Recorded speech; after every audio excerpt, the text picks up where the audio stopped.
Good morning and welcome. Here we are up at Eavegate Lake on a beautiful Saturday morning. Time is midday exactly. I've come up just to have a little go with the feeder because I've got a competition on Tuesday down at Nichols Quarry, so I'm going to be using small open end feeders, whereas when I get to Nichols Quarry they'll be larger obviously. I'm going to try the 4-inch hook length with the band and wafter. That's a 6mm Scopex band and wafter, nothing special about that. I've also set the waggler rod up just to try with a few 6mm hard pellets, which I shall feed out there by catapult. As you can see, they're quite sizable, so I'd expect only a carp from that really. Might get a bream on it, you never know. But the bait today, dead simple. I've just got Ringer's green and softened micro pellet for the feeder. I've got a couple of rigs set up to try later. There's a cage feeder slightly bigger, just in case I feel they need a bit more grub than I'm giving them. Bit of sweet corn again. Oh no, that's just some 3mm pellet. I have got some sweet corn. I'm not expecting to have to use it, but you never know.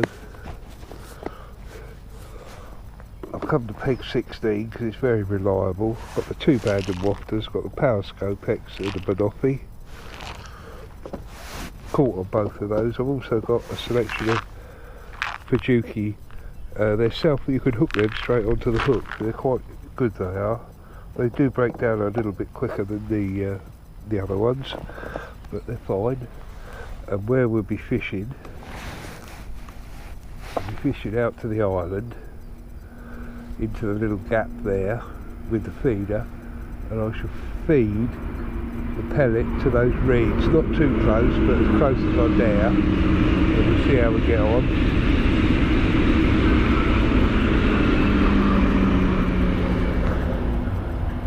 So I'm pretty much ready to go, so we'll fill the feeder up. I've got the bag waftable already on there.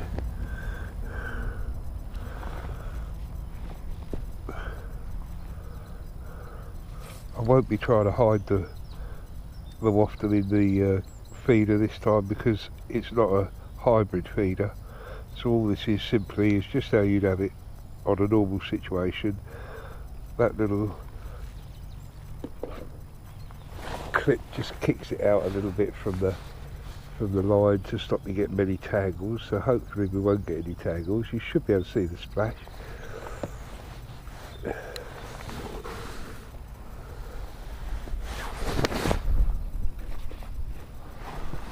Try and keep everything as tight as possible to that island because that's where the fish are.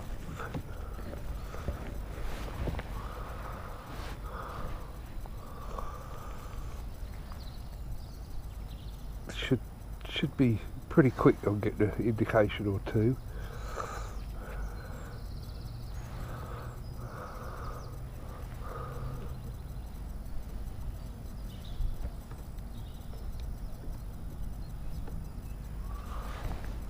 Slacken that off a little bit, don't want that much pressure in it. I've got it over my knee this time because I can control it a little bit better.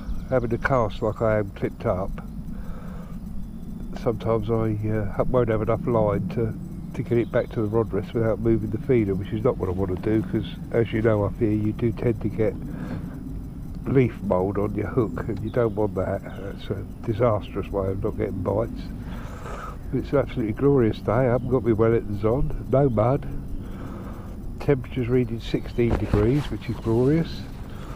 Going a little bit colder for Tuesday, but where I'm going down at Nichols Quarry, it's about 15 foot deep generally, so it shouldn't really affect the bream at all. I've got a 1/4 kilo worm and some maggot just in case, but I'm hoping to be able to fish it all day with a banded pellet because last time I had 25 pound, as you know, and the winning weight was sort of 48. I didn't have any big bream. I had a couple of pound and a half, but nothing bigger. And that was on traditional baits, worm, caster and dead maggot. So this time I thought I'd try expanders and wafters, because the fish are more than used to it down there. It's a carp fishery after all, big carp. So we'll give that a go, and if that doesn't work, I've got the backup of my worms and maggot if I need them.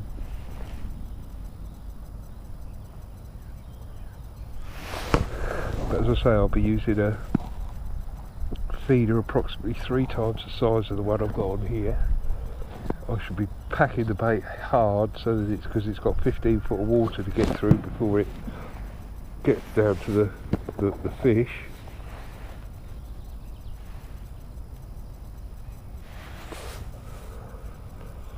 But I must admit, I am looking forward to that. And then on the Friday next week, I'm fishing that lovely little carp water private lake out at Ashford, where we have all those little tiny carp up to about £5, and I'm really looking forward to that. I'm going to try and fish the bagging waggler on that one. That's really why I brought this with me today, because I've brought a little bagging type waggler. I haven't done much of it, I've got to be honest, but later on I should give it a go. And what they are, oh, little bite then. Just dumpy little floats. I'll show you one in a second. They call them controllers as well. They're dumpy little floats, but they've got eyes either end, and they're self-weighted to the red. Idea being that it's quite a weight, and if the fish are starting to really have the pellet up in the water, they're self-hooking. So I'm looking forward to hopefully fishing with that on Friday.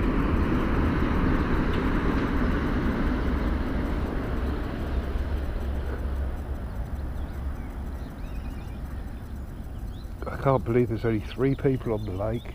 I expected it to be packed today. It'll be packed tomorrow for sure. But only 3 people. A guy over from me is catching plenty on peg 10. There's a couple of lads carp fishing round the corner on about peg 5 and 4, I believe.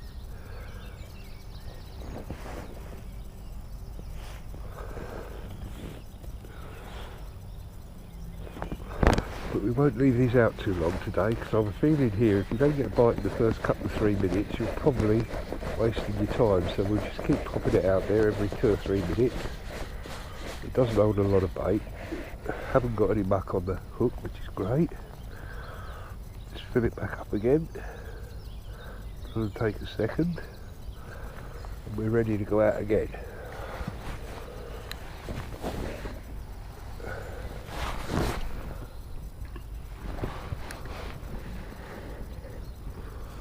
Don't try and sink the line, because I really don't want to move the bait.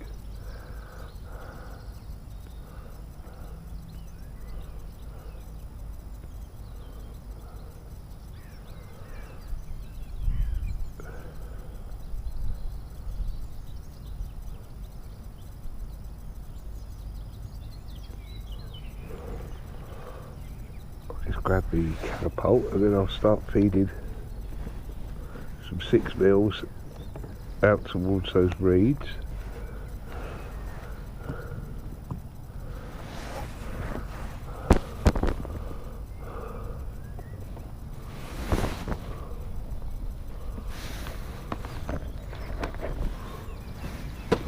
Not too many, just half a dozen or so. Just what I can pick up in my hand. 3 or 4 fingers, and not too close to the reeds, just alongside and out from them, because I've got to be able to get there with the float and give myself. Oh, there's a nice bite, we got him. Don't know what he is yet. Little F1, I would imagine.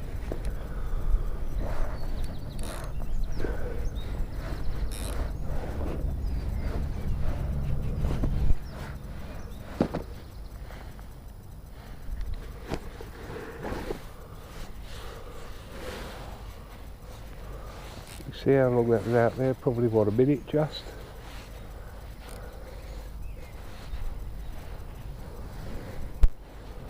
I haven't seen him yet, but I'm pretty sure it's probably an F1. He's got that head shaking about him that F1s tend to do.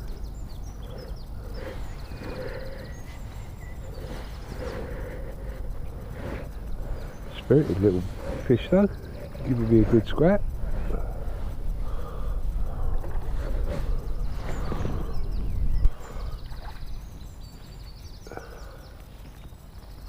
Yeah, so that's one. Here he comes. We got him.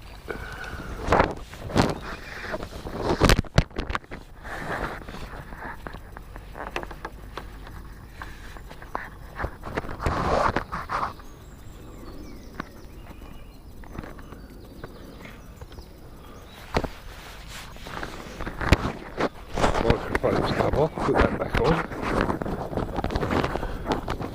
This filming like on your own is not easy.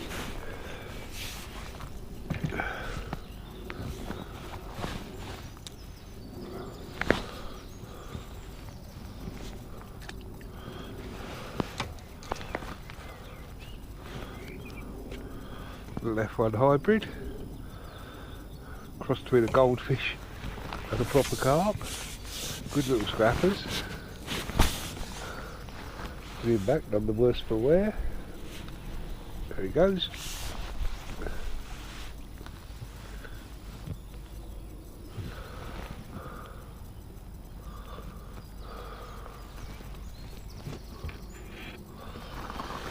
I think he took my wafter.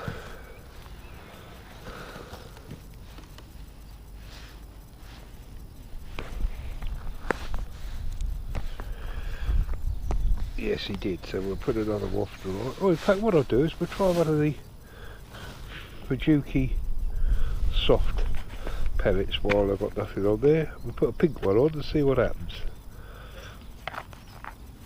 These are also binoculars flavoured, I think.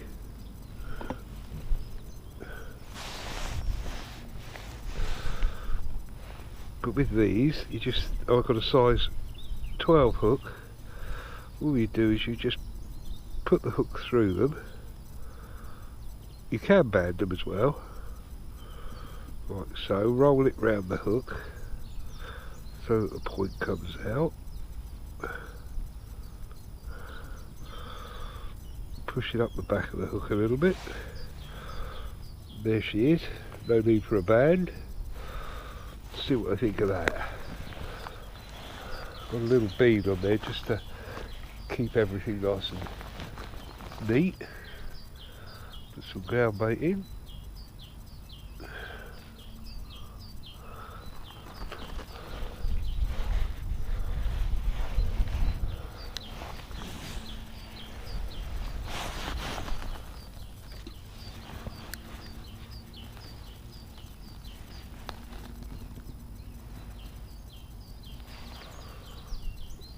That's it.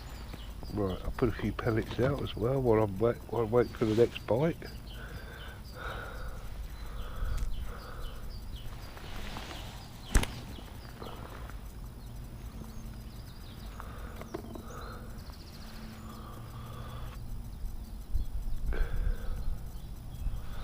See, there's a little bit too much bend in that, so I just move it down the rod rest a little bit just to compensate for it. It's probably where the line hasn't sunk yet, and it will go slack once the line's sunk.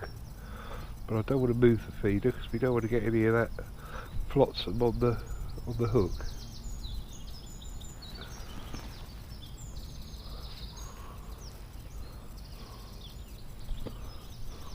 Yeah, you see now the line's actually sunk.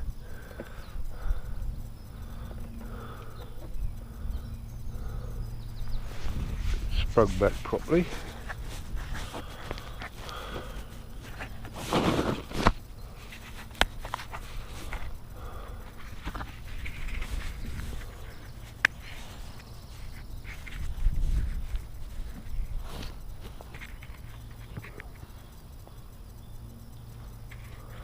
Just putting a couple of micro bait bands on the banding machine, so that if we have to go back to a wafter, that's not a problem. So I've caught on these Fujuki things. You can use them on the float as well, because they are sort of semi-buoyant, but any weight like you would normally have, a little couple of number 11s or whatever, just up from the hook does tend to hold them down, so they're not a problem.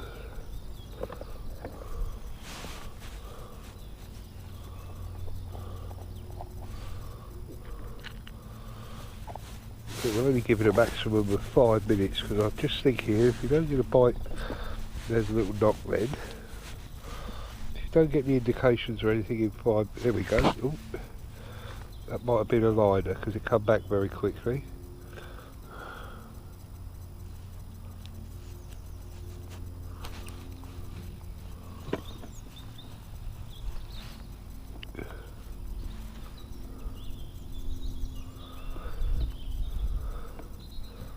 Also, when you get a liner like that, which isn't really a strikeable bite, it's probably pulled the hook into some rubbish. So what we'll do is we'll give it another 30 seconds. If nothing comes of it, we'll have it in. Just check that it hasn't got stuck with any leaf mould around the hook.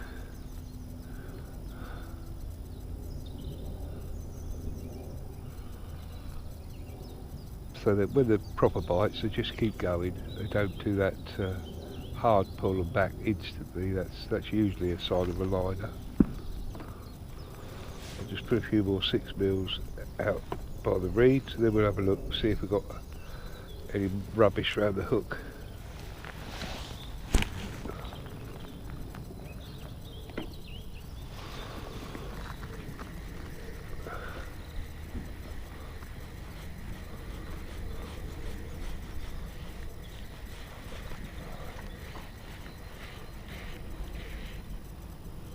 No, hook's clear, that's okay.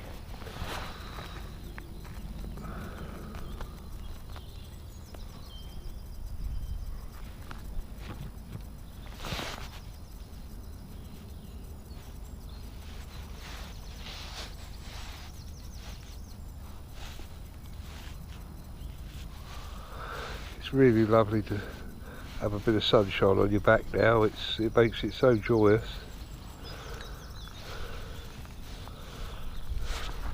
After all that rain we've had, everywhere's been